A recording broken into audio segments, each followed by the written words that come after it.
morning. Good morning. You guys, I know it's been a while. I really know that. And I feel like I give excuses almost all the time. So this time around, I have no excuse to give. I'm just here, humble. And I know it's been a while. I understand. I used to pride myself in someone that, is a consistent person. When I set my heart to do something, I do it right. I'm all of it and all that. But man, I apologize. I've been quite absent from this place, but I promise to do better. No excuses. I'm not giving any excuses, but I'll do better. How are you guys doing? I hope you guys are good. So you guys, today's episode was not going to be so long. To be fair, I didn't plan for this. I just, you know what, I just today's today's talk is just on a whim. And I've read few books in the past few weeks, and I haven't really spoken about it, and it feels like such sacrilege that how come I've not expressed my thoughts. It's been sitting down in my mind, and I need to get it out. So, and even today, talking about it today is just how it I felt over my head. I'm not going into the just one or two things here and there. But in another note, you guys, I started Substack. My gosh, I started Substack 2 weeks. Was it 2 weeks? 2 or 3 weeks ago. And you guys, it's a whole new world over there. It's a whole new world. I know Substack. I didn't really know much about it, because there were times that I subscribed for newsletters from different people over time. So I knew that Substack was a medium that they used to write it. Although the newsletters were sometimes dropped in the email, or sometimes they redirect me to the app, but I didn't really think too much about it, because I'm not sure I've said it here before, but I'm not much of a creative person. But I love art, especially literal art, literally art, so it's literal, yeah, literal art, writing, poem, poetry, and all of the oh my gosh, you guys. Ah, so I love literary art a lot. In fact, art as a whole, but literal art really gets to me, matters a lot. And I used to really be jealous. Maybe not full on jealousy, but I used to wish I had the talent for art, especially literal art or poetry. I love poetry so very, very, very, very, very, very, very, very much. In my belief, I believe it's the best form of literary art. That's just how I think, or my mindset. I believe it's that great. Funny how I've not read a lot of poems, like really read it. Just something here and there. I come across this one, come across that one. I don't even know that much poets. That's the funny part. But when I do read some, it just sits with me, gets to me. I love the melancholy behind poetry. I love the deep thoughtfulness, the deepness, the depth of it. It's not shallow. It's so deep. I don't want to get into it. Probably some other time, but I think I mentioned it once or twice. Yeah, sure. And so I used to really be a bit, I used to wish I had talent for it, and I still believe, Sha, to a point that I'm not much of a creative. I'm not in whatever from more of an innovative person. I can build on, but creativity has always been, it has never really been my strong suit.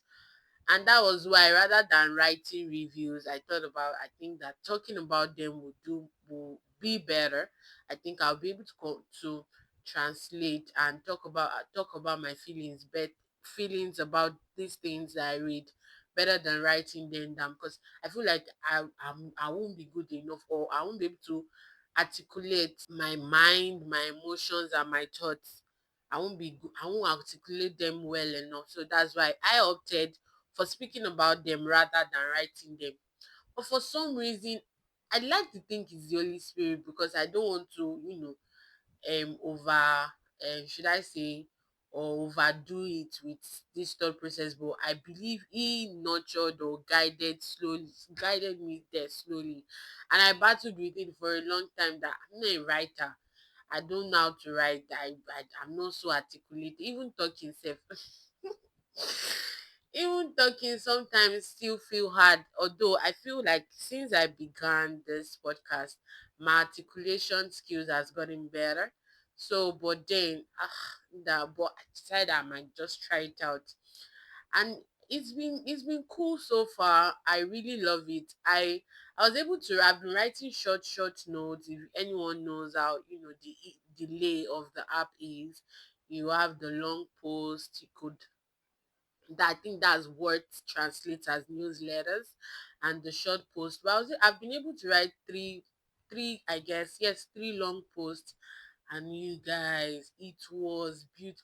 Not the writing itself, because it was good enough. My friends that that reviewed it, that read it, they really gave me good reviews. But then they are my friends. I mean, they would, even if they not if it were not good, so good, they would not want to hurt my feelings. But I feel it's good enough. But the note or the words or the writing isn't exactly what just gets me pumped or what does it for me. Is the feeling I get when writing, is how freeing and unburdening it feels.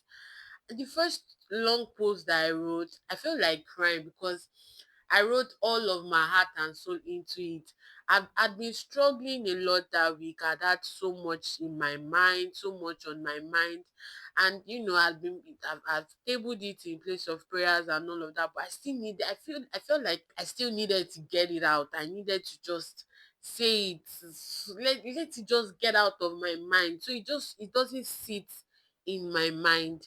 And I struggled a little bit, not so much, funnily enough. I didn't really struggle that much, just a little bit.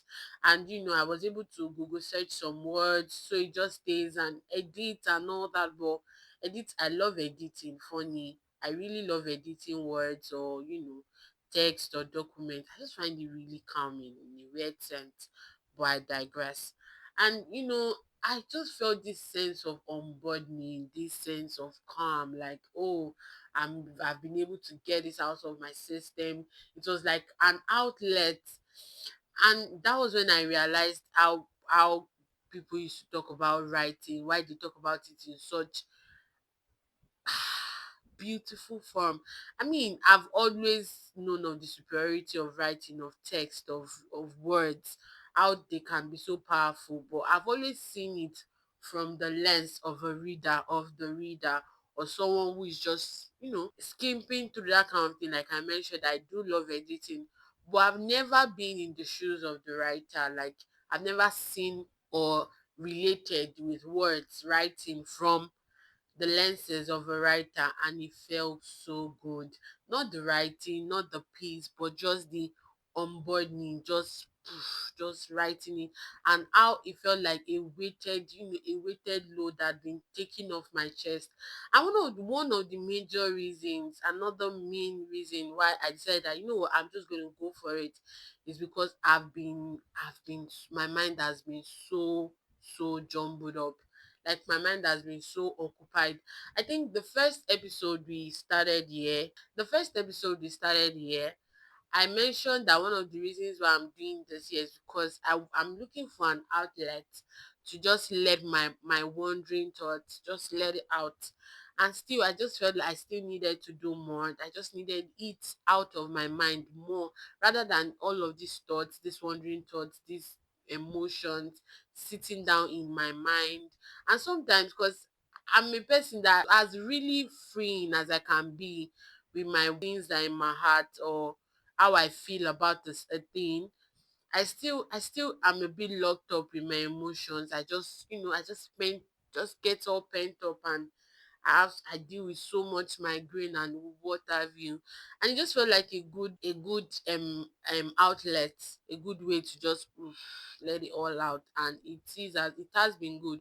Although I'm struggling with inspiration and all of that, because it's not really, I've never really been a writer. I've always taught myself as never. I can't really write.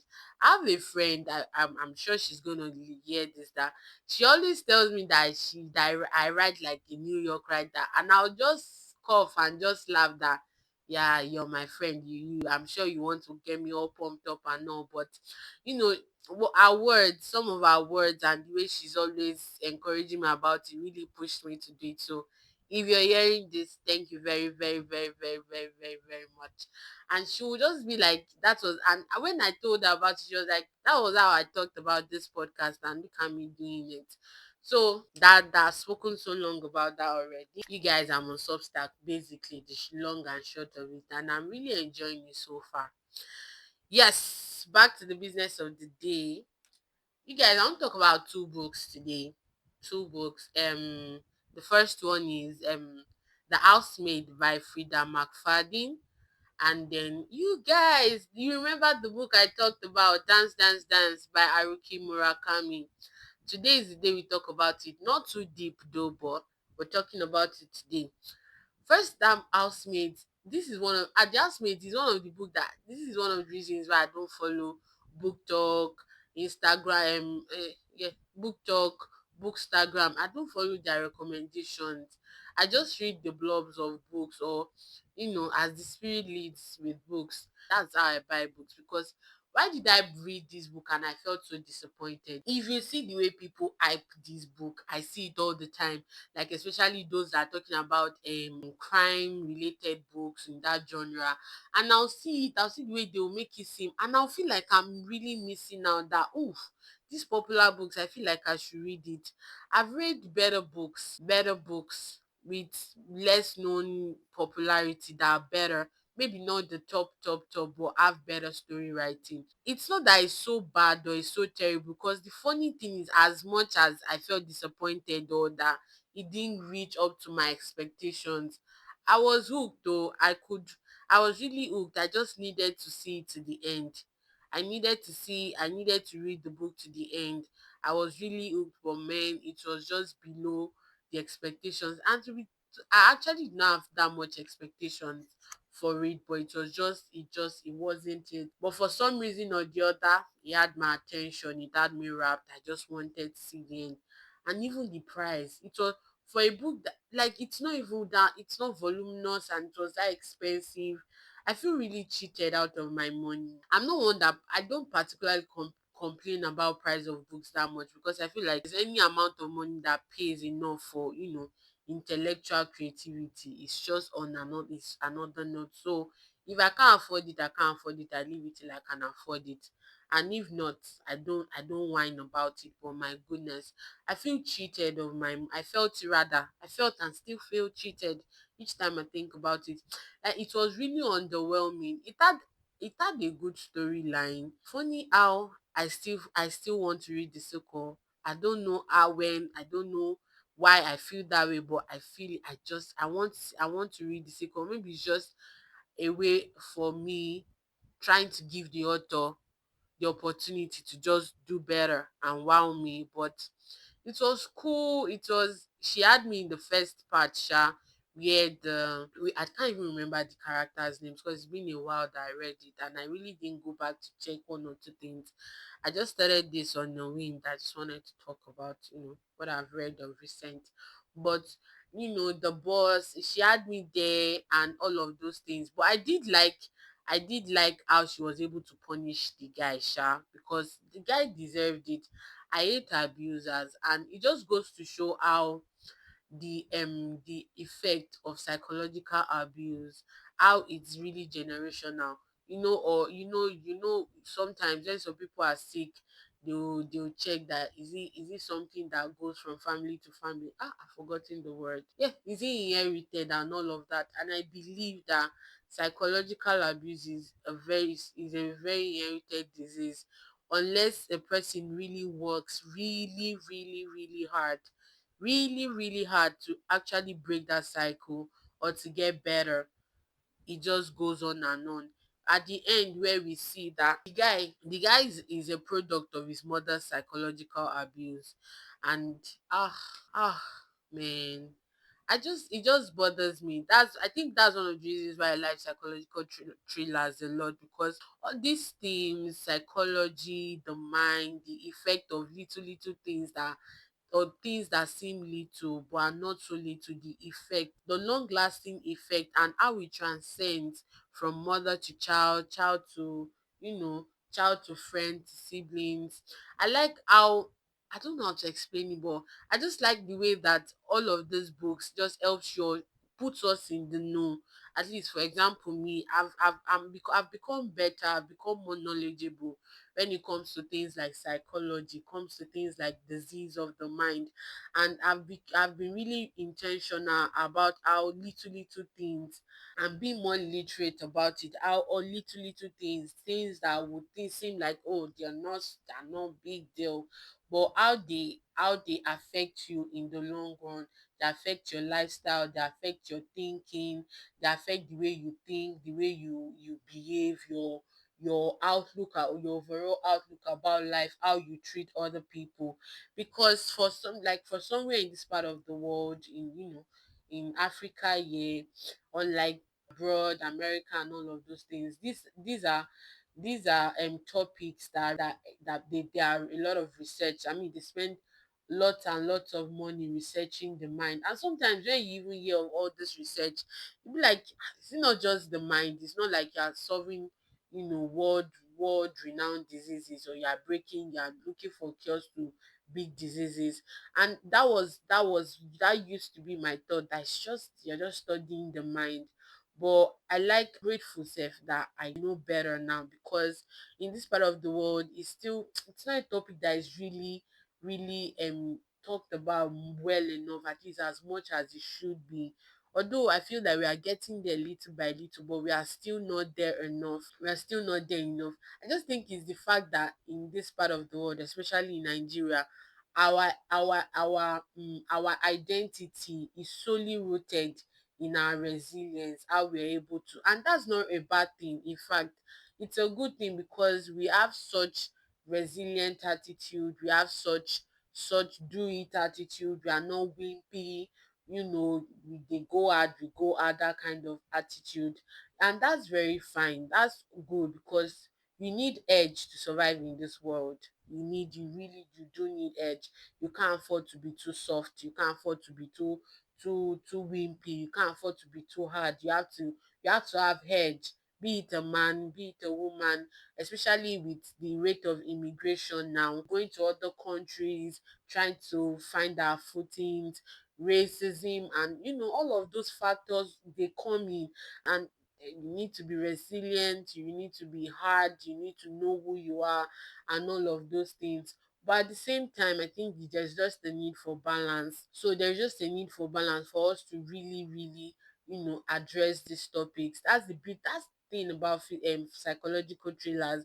They just, I feel like they open your eyes to see the things that seem mundane, and the cause. You know, sometimes you see a person and you be like, this person, on the outlook, on the outside, this person looks like this person gives this kind of persona. And when you see what this person is doing, or you see the actions of this person, and you be like, how is it possible for someone that looks like this, how is it possible for someone with this kind of face do this kind of thing? Or how, or even beyond the person's, you know, outlook, appearance, that how is it possible for a human who conceive to be like this? And sometimes, you know, we could try to blame it on village people. Oftentimes the root of a lot of these things, what is really rooted in things that's gone wrong in our mind, that's now piled up so much, so that they shaping us to people that we did not even imagine that we would be. When you talk to a lot of Nigerians, you will see how a lot of us are deeply rooted in trauma. Like, it might not be so huge, it might not be something so bad, because we carry on, we live really normal lives, sometimes average lives, and we go on, we live our lives, and it's all well and good. But when you really talk, or when you relate or engage with some people, you realize that a lot of people, a lot of us really are going through psychological traumas that we cannot even really talk about. Like that is not real, it's not spoken of, or it's not addressed. And those traumas now pass on to, they were passed on to us, we pass them on to children. It could be our way of life, it could be our overall outward thinking, it could be our ideas to some things, probably punishing a child, how to address an errant child, all of those little different aspects of our lives. And I think that's majorly what this book showed me, that sometimes we start out as cool people, we start out at blank sheet, yeah, we start out on blank sheet, then we relate. And most of these things sef is always 80% of, okay, let me not overdo it, let's say 70 to 65% of all of these issues originates from the family, from the father, from the mother, from the sibling, and sometimes probably the extended family. And you see how all of this they factor in into who we grow up to be, who we turn out to be. And if as a person you're not intentional about being a better person, it just goes on and on and on and on, sha. But basically, it was a good read, because with how underwhelming the book was, I just needed to finish it. I've read really interesting books that I will be able to pause and do other things, and I won't feel the need to want to continue, but they really interest me. But for some reason, I think that's the only thing that I found really advantageous about it. It was really underwhelming, not so bad, but it was just there. But for some reason, I couldn't put it down. And I still find myself wanting to read the sequel, even if I know I'm not sure it's going to really make up to me. But then it is what it is. Then yes, you guys, Dance Dance Dance by Haruki Murakami. I don't know how to explain this book. I don't know. I feel like I'm going to ramble a lot, so you guys should be prepared. I'm going to quite ramble a lot because this book is a lot. It's a lot and it's not at the same time. That's the beauty of this book. I think I can't remember the episode I mentioned it, that I was really excited because, like I said, I'd read a lot of reviews, I've heard a lot of things, I've read a lot of people, recommending Haruki's book. And I think this is a little step in. I've not read anything by a Japanese author before. This is me quietly, or this is the first time I'm stepping into the Japanese world, or, yeah, let me call it Japanese world. I've never read anything by Japanese author, or that is themed, or yes, that the theme, no, it's not a theme, but that is based, or the location is in Japan. So I was really excited that I think I mentioned it. And when I first picked up this book, for some reason it was just giving me a headache. It is a new genre entirely. I've never read anything like it. It's my first time, and I struggled, but I was like, me, I'll buy it out. That's the thing about me. I'm very, very, I don't know why I'm that hard on myself. There are a lot of times I'll see people that will say they will DNF a book, DN, what's the full word? Sef? I can't remember, but it's just basically dropping a book if it's not serving its purpose, the purpose that you want it to serve, or it's not just doing it for you.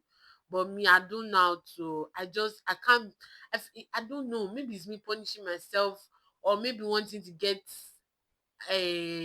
my money's worth. I don't know what it is.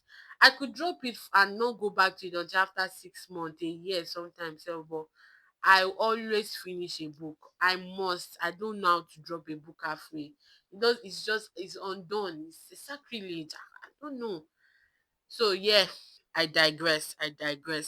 Because if I were someone that couldn't finish a book, or that's I can easily dump a book, I feel like I would have read this book.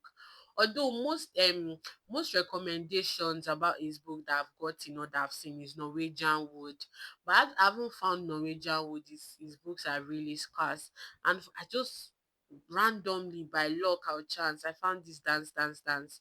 And when my vendor posted, I was like, well, Norwegian Wood isn't there, but this could be an introductory, or just launch me into his books, and I'll just see his style of writing. Now let me just try it. You guys, I struggled a lot.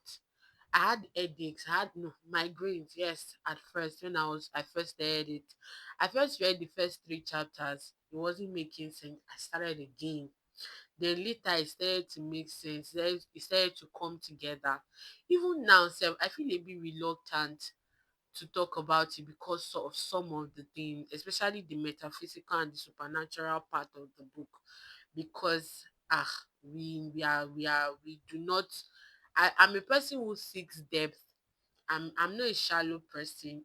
Nothing about me is shallow. Everything about me is deep. It is and will always be that deep. And I seek depth a lot. I see life in such deep man. I see everything. I see life, I see existence in such deep manner. But at the same time, I try my best not to cross the boundaries, because sometimes if you seek depth in a way that you shouldn't, you will find yourself in seeking you find yourself seeking things that you shouldn't seek, that beyond the natural. And if you go into deep, it messes with your state of mind, and coming out of it really it's just going to be really hard. So I try my very possible best not to cross that line, or not to go too seeking into depth, so much so that it ruins my mental health or my whatever. A lot of themes to it. Funny how it's my kind of book. The theme, the pace, the themes that were addressed. I like books like this. Books like this. One of the reasons why I like books like this is because they are real. They are real. You know, sometimes you read romance book, they give us an idea of, you read romance, they give us an idea of romance. And sometimes, oftentimes sef, they are not so realistic, but that's why it's fiction. We read crime, we read psychological thrillers and all of those. And as horrible as they might be, and as bad as it can be that it happens a lot of time, a lot of us live life pretty calmly, and you do not experience all of those things. And there are other genres that we read, other genres that are there. You read self-help books, you read one read memoirs, biography, really read about people's lifestyle, read Christian fictions and whatnot. So all of those things, they are still fiction, as real as some of them could be, or an aspect of reality that could be woven or that could be derived from those books. They still are fiction, and sometimes they are not particularly realistic. They just, they could, the idea of some of these books, they could, of these genres, could come from some things the author had experienced, some things the author had seen. For example, Karen Rose is a romantic suspense thriller author, and sometimes when you see her dedication, you see her thanking or giving acknowledgement to her friends who are in police force. Some of, like, give her, maybe from from the conversations she has had with them, that gives her those conversations, or some of the cases that these police friends of ours, that they've worked on. So they give her ideas and she builds on them. That happens when you read crime thrillers too. That happens. We've heard of serial killers, we've seen books, we've seen psychological thrillers that were based off of real life serial killers. That happens. But not often do you read books that just address the melancholy and the ordinariness, if that makes sense, of the day-to-day life. How, we just, not a glamorous life, not an extraordinary life, just life as it is, waking up, going to work, finding finding ends meet, how you work with relationships, where no matter how confused you are about life, or how you can't seem to figure a lot of things out, you still just have to go on. The ordinariness, the averageness, the melancholy, the nostalgia that comes with day-to-day life, how we deal with situations, how we cope with loneliness, how we cope with loss. All of these things were what were addressed in this book by Haruki Murakami. And from my research and from what I see, these are the themes that he explores in all of his books. In fact, the funny thing is that for this book, the main is it protagonist? Yeah, protagonist. wasn't even named. We don't know his name. And it seems like a sequel to it is a sequel to a previous book, but it can be read standalone. And we see how he journeys, how he deals with loneliness, how he deals with relationships, and not just romantic ones, how he walks through all of these things. How he walks through all of these things. I love the way Haruki just gives us, he talked about isolation, because as fun as you might like to see, you might like to assume life could be, sometimes life is just really ordinary. You try to claw your way out of the ordinary. You try to just do your very best, but with the changing economy, with life moving faster than you can even imagine, you still find yourself just average. And if you are not careful, you are one economic recession, one wicked politician away from going below average. And we see how we just navigate the normal life. He's not particularly poor, he's not particularly rich. He's the average person living in a average society, consumerism society. And he's just trying to just weave his ways, trying to understand what life really is, trying to find meaning. Oftentimes, like I said earlier, these things might not exactly really be understandable for some of us that are in this part of the world, because we are not allowed to explore this part of our lives. You are not even allowed to be able to think to all of this point, because like I said, we are just so deeply rooted in the day to day, go hard, we going hard, resilience. If this is not working, we keep at it. So sometimes we don't even sit back. These things, they sit in our hearts, they sit in our minds. And sometimes, but we can't really talk about it, we can't really express it. Even when we are with our friends, when we are with family, they are not spoken about enough. They are not spoken about enough. And even when they are being spoken about, it's just on the surface level. They are not really explored, and that's just the ordinarity of life. And I felt so much, I related with it so much. Like, it's the one of the few times that I've read a book, not I've read a book that I related with the ordinariness of how we live, of what life is, seeking meaning. One moment your life is seeming meaningful, you're doing well enough, according to your standard, according to societal standards, according to standards that family probably set for you. And you find yourself growing older, outgrowing a particular phase, and you're finding so much meaning. You're trying to make sense. You're trying to make sense of it. What is my purpose? What am I doing? What path am I taking?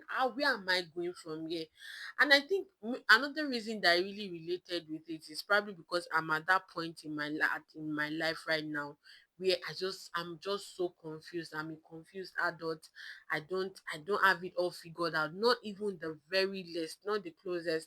And there's a part of me that is as much as that's trying not wanting to segment, trying to understand my purpose, my who I am, both as a normal being, as a Christian, as someone who is trying to be spiritual, all of those things together. So the trying to find your meaning to why you are even alive.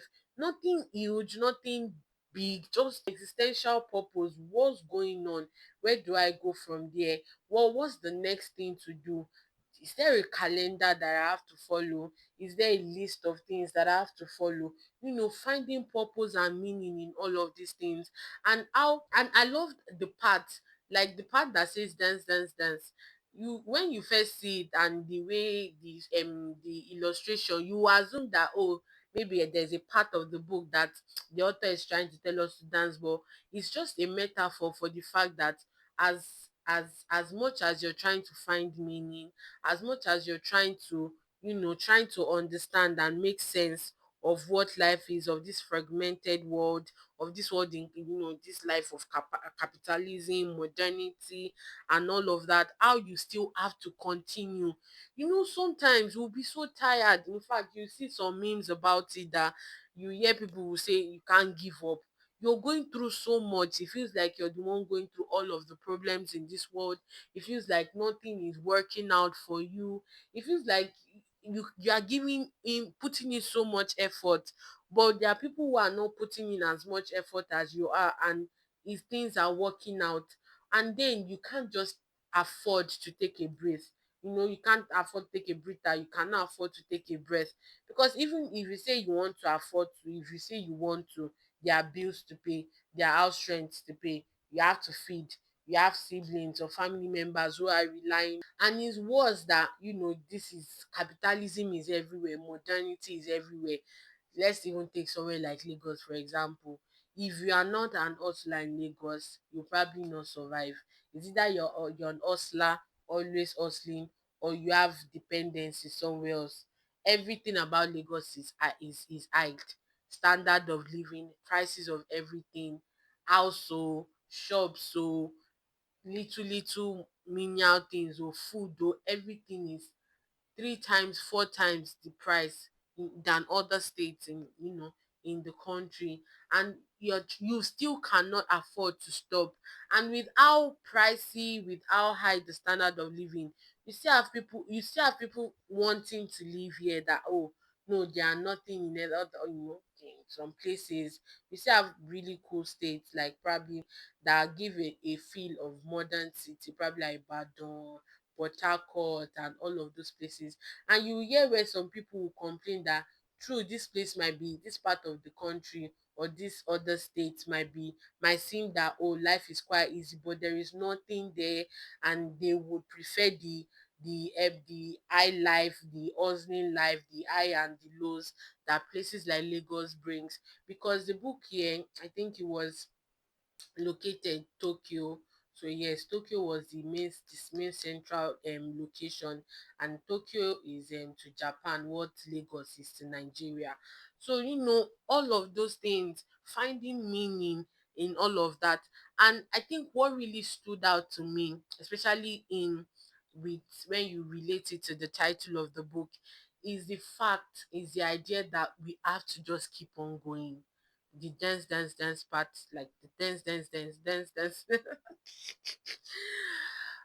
feels like repetition of words. It actually is, but I digress. Like that part, the metaphorical translation to what the book is really telling us, that capitalism society, in a modern society, in an high rise kind of society, where you're trying to just figure things out, a fragmented society, you're trying to find sense, find meaning, you're trying to deal with loss, trying to deal with relationships, trying to deal with the ordinary.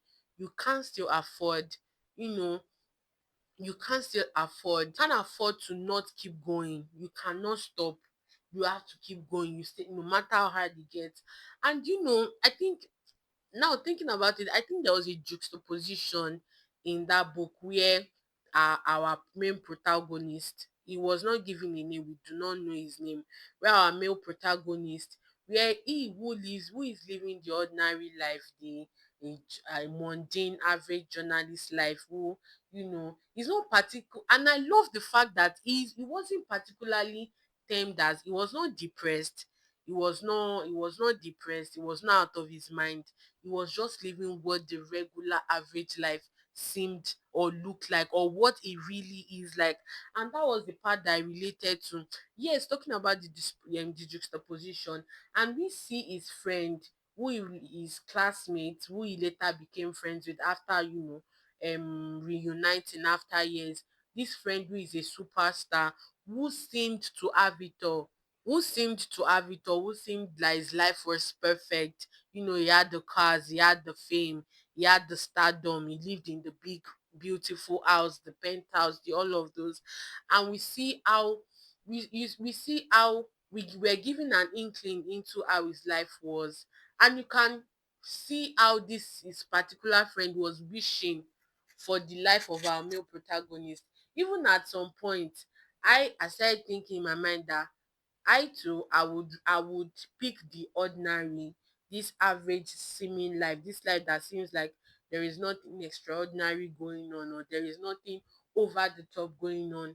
I will pick it over this life that seems flashy, that seems extraordinary, that seems filled with money and fame, but it really wasn't as it seemed at all.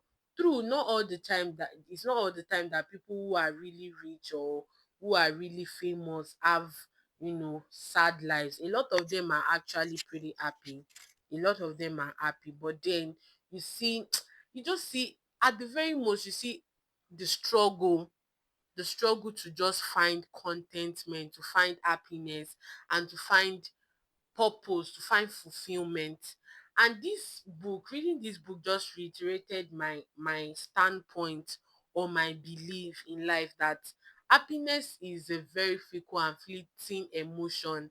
And if you go about your life chasing happiness, you would most likely never really be happy, because it is not an emotion that stays. It is very, very, very fickle. If anything sef, I feel like it's the most fickle of all of emotions. It is one of the things or the part of humanity that makes humanity really fickle. It's very fleeting. And if you go through life pursuing, wanting the high that comes when you are happy, you will never truly be happy, and you will always be on a race. It's going to be a cycle that you cannot seem to stop. It will not become like how addiction is, because with addiction is like, addiction gives you an high. The moment you snuff it, you be it you are drinking, be it is drugs, it gives an high, it gives you a surge of energy or power at that moment when you are high. But the moment is wind down, is low, you are something else, you're not understanding yourself. Rather than seeking happiness, joy is what everyone needs. Joy, joy, and only God gives that, to be very honest. You can only find the type of joy that makes life worth living, or that makes you want to continue living, in God. It is only in God. It is only, and from there you find peace, and is enough. And before you know it, you're able to find contentment, because happiness is fleeting. The moment the thing that it causes you to be happy, after a minute, 2 minutes, 3 minutes, at the very most, probably some days, it starts to wane.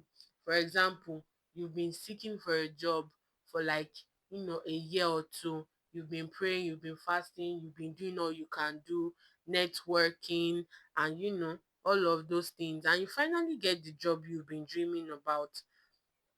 It's you're on the high, you're paid your first salary. For example, if you're in tech, they give you a laptop, they give you an home setup allowance. It's very cool. You are so happy, it's making you happy, you feel on top of the world. Now you don't have to be dependent and all of those. Yes, that's a very good thing. It's most definitely not a bad thing. That happiness stays, but before you know it, the demands of the job starts to come in. The first month, no one is stressing you so much.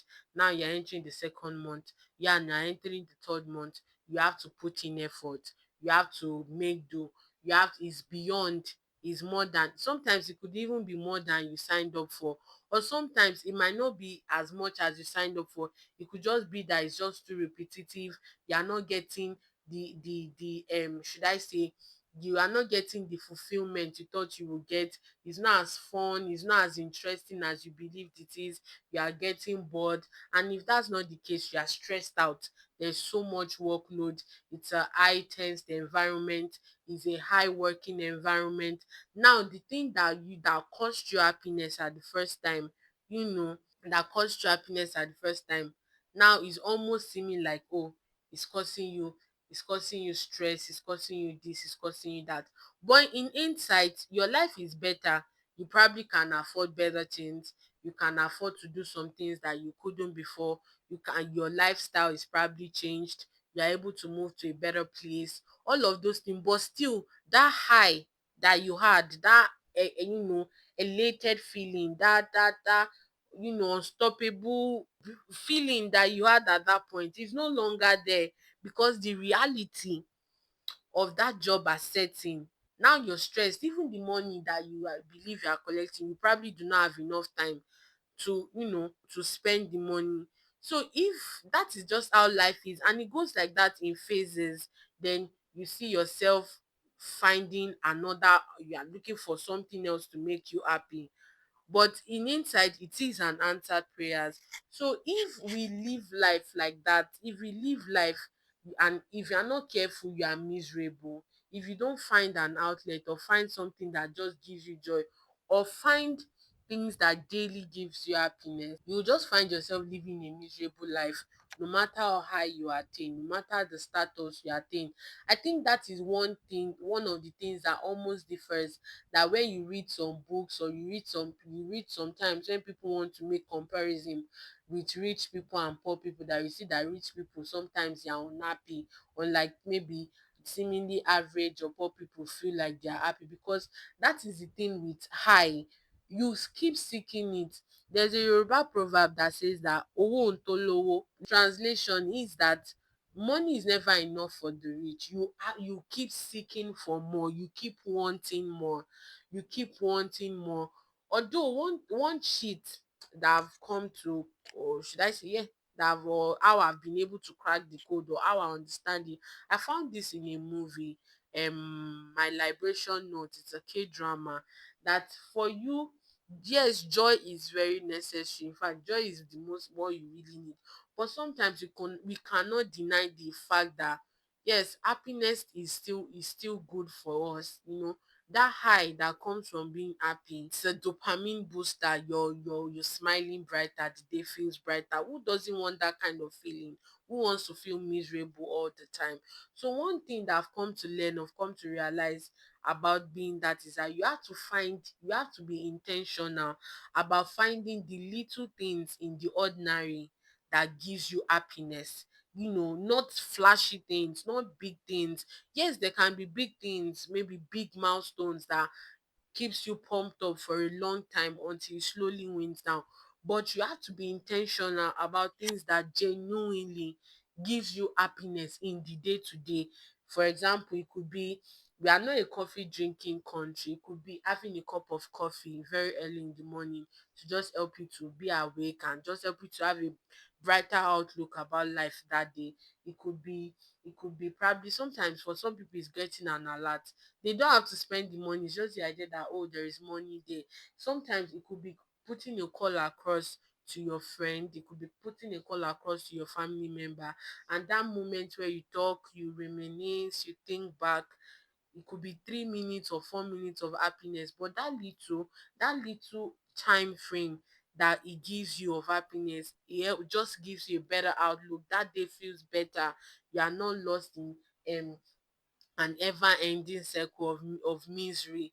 And sometimes it could be taking a walk with their fact, science-based fact that shows what taking a walk does to the mood or to the mental health. It could be going for exercise.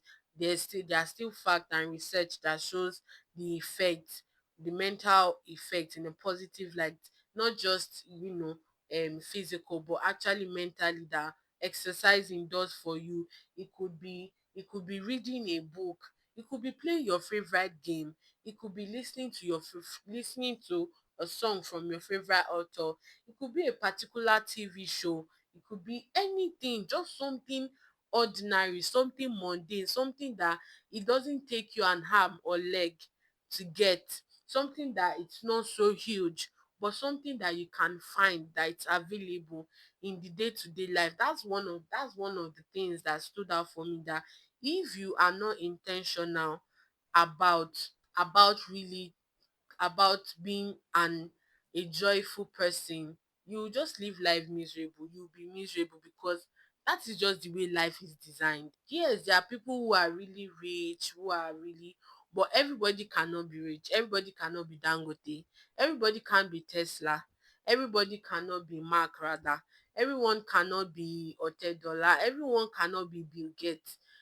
There are still people that will be ordinary, that live the ordinary life. It doesn't have to be a life of poverty. It doesn't have to be a life of lack, but you have all that you need, but it's still not the high life. And sometimes the high life isn't even what it seems. So you have to be intentional about finding contentment and fulfillment in your day-to-day life, and in your everyday living. And that's, I could go on and on. There are still some themes that were explored in the book, but I don't want to talk too much. I don't want to go into it because I just loved what really stood out for me the most is the relatability to the everyday life. And I like it when, because it takes a lot to be able to pen that down. It's easier to create worlds, it's easier to create people, to come up with people, to imagine people. It's easier to do all of that than to actually pen down what really is real.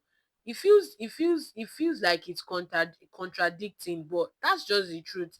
If there is anything I've come to realize about writing, that creating worlds, coming up with scenarios, coming up with characters is very, very easy.